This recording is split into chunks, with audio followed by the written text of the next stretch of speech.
Matagal na pagkikimkim ng sama ng loob. Yan ang nakikitang rason ng isang eksperto kung bakit nakakagawa ng karahasan ng ilang kabataan sa loob ng paaralan.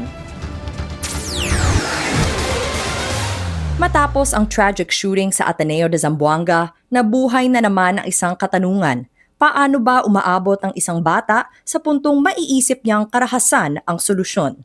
Ayon kay developmental pediatrician Dr. Francis De Malanta, hindi ito isang biglaang pagsabog, kundi isang dahan-dahang proseso. Threat assessment research studies consistently show that there's a pathway to violence, not an impulsive break.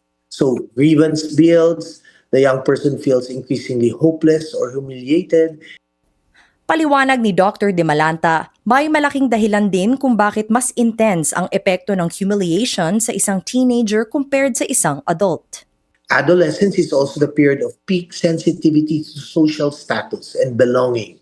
So a humiliation that an adult could contextualize and move past it can feel to a teenager like a very catastrophic and permanent verdict on their worth.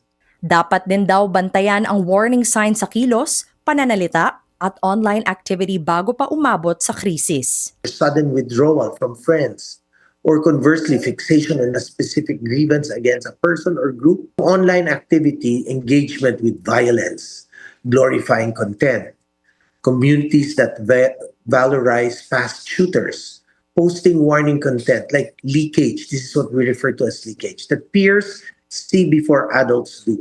Kaya panawagan ni Dr. De Malanta sa mga magulang at paaralan, bumuo ng koneksyon sa mga anak, pakinggan sila at turuan tanggapin ang kanilang mga emosyon.